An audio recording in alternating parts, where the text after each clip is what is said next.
AJ maths எடுத்துக்காட்டு 6.5 root of 1 + cos θ by 1 - cos θ equal to cosecant θ + cot θ என நிரூபி. Solution பார்க்கலாமா? இதில் ஒன் சைடை எடுத்துக்குவோம், லெஃப்ட் ஹேண்ட் சைடை எடுத்துக்கலாம். 1 + cos θ பை 1 - cos θ. நமக்கு நிரூபிக்க சொல்கிறதுல என்ன ரூட்டே இல்லை. ஸோ ரூட்டை கேன்சல் பண்ணுற மாதிரி நம்ம டேர்ம்ஸ் எடுக்கணும். அதுக்கு என்ன செய்ய போகிறோம்னா 1 + cos θ அப்படி எழுதிக்கோமா பை 1 - cos θ. இங்கே கீழே பாருங்களேன், இந்த 1 - cos θனுடைய இணை யாரு? 1 + cos θ இல்லையா? அதால் மேலெங்கிலையும் பெருக்குவோம். அப்போ 1 + cos θ பை 1 + cos θ மேலெங்கிலையும் பெருக்கினா தான் மதிப்பு மாறாது. ஓகே, இப்போ என்ன பாருங்களேன், மேலே ரெண்டுமே எப்படி தான் இருக்குது.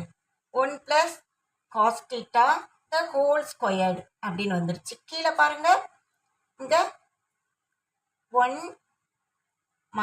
- cos ஸ்கொயர்டு θ அப்படின்னு இதை எழுதலாம். எப்படி? நமக்கு ஒரு ஃபார்முலா தெரியும். a² - b² = a + b into a - b. இங்கே பாருங்கள், அதன்படி தான் இது 1 - cos θ 1 + cos θன்னு இருக்கு. அதனால நான் என்ன பண்ணிட்டேன், 1² - cos ஸ்கொயர்டு θங்கிற மாதிரி எழுதிட்டேன். ஓகேயா? இப்போ ரூட்டை போட்டுருவோம். அடுத்து பாருங்க, இதில் இன்னும் ஒரு ஸ்டெப்பு போயிட்டே ரூட்டை எடுக்கலாம். மேலே ரூட்டை எடுக்கிற மாதிரி தான் வந்துருச்சு, இருந்தாலும் வச்சுக்கோங்க. ரெண்டு பேரும் சேர்த்து எடுப்போம். 1 + cos θ த ஹோல் ஸ்கொயர்டு மேலே வந்துருச்சு. கீழே பாருங்க, 1 - cos ஸ்கொயர்டு θ. அது யார்? என்ன முற்றுருமே? 1 - cos ஸ்கொயர்டு θ = sin ஸ்கொயர்டு θ. படிச்சிருக்கீங்க இல்லையா?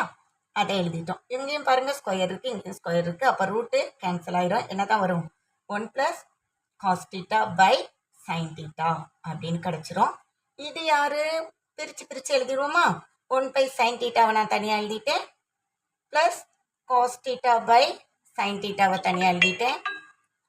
இது ரெண்டையும் தனியாக பிரித்து எழுதினா எப்படி வரும்? 1/sin θங்கிறது நமக்கு நல்லா தெரியும், cosecant θ. அப்புறம் cos θ பை sin θனா cot θ. பாருங்க, ரைட் ஹேண்ட் சைடு கரெக்டாக வந்துருச்சா? அதனால் நமக்கு கரெக்டாக ப்ரூவ் பண்ணிட்டோம். இது ஒரு இம்பார்ட்டன்ட் 2 மார்க் சம்மு. இதுலேயே எக்ஸசைஸ் 6.1ல் தேர்ட் சம்மில் ஃபஸ்ட்டு டிவிஷன் இதே மாடல் சம் ஒன்று இருக்குது. இதில் எல்லாமே யூனிக் சம் மாதிரி தான் இருக்கும். இதில் மட்டும் இதே மாதிரி 2 மார்க்கு. 1 + cos θவுக்கு பதிலாக sin θ பை 1 - sin θ. அப்போ இங்கேயும் ப்ரூஃப் என்ன ஆகுதுன்னா, cosecant θவுக்கு பதிலாக secant θ, அதே மாதிரி cot θவுக்கு பதிலாக tan θ என நிரூபி. இதுவும் இம்பார்ட்டன்ட் சம் தான், இதையும் கேட்கலாம். ஓகேயா? இதையும் பார்த்துருவோமா சேர்ந்து? அப்போ ஃபஸ்ட்டு யாரை எடுக்கணும்? லெஃப்ட் ஹேண்ட் சைடை எடுத்துக்கோங்க. 1 + sin θ by 1 - sin θ equal to இந்த ரூட்டை எடுக்கிற மாதிரி அங்கே செஞ்ச வேலையை தான் இங்கேயும் செய்ய போகிறோம். அப்படியே எடுத்து எழுதிக்கோங்க. sin θ பை 1 - sin θவை அப்படியே எழுதிக்குவோம். இந்த 1 - sin θனுடைய இணையால் மேலும் கீழையும் பெருக்குவோம். யார்? 1 + sin θ பை 1 + sin θ. ஓகேயா? பெருக்கிட்டோம். இப்போ என்ன வரும் நமக்கு? மேலே உங்களுக்கு ஸ்கொயரில் வந்துடும். 1 + sin θ சேமாக தான் இருக்குது, அதனால் ஹோல் ஸ்கொயர்டுன்னு எழுதிடலாமா?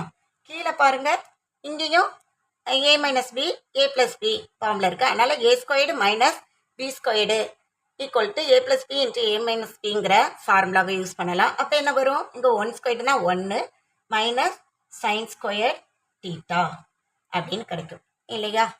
இப்போ பாருங்கள், இன்னும் ஒரு ஸ்டெப்பு போயிடுவோம். 1 + sin θ த ஹோல் ஸ்கொயர்டை அப்படியே வச்சுக்குவோம். கீழே பாருங்கள், 1 - sin ஸ்கொயர்டு θங்கிறது யார்? cos squared θ. ஓகே, இப்போ இங்கேயும் ஸ்கொயர் இருக்குது, இங்கேயும் ஸ்கொயர் இருக்குது. கேன்சல் பண்ணால் என்ன வரும்? 1 + sin θ பை cos θன்னு கிடச்சிரும். இதை தனித்தனியாக செப்பரேட்டாக எழுதுங்க பார்ப்போம். 1/cos θ plus sin θ by cos θ. இப்போ சொல்லுங்கள் ஆன்சர். 1/cos θங்கிறது secant θ தலைகிலி.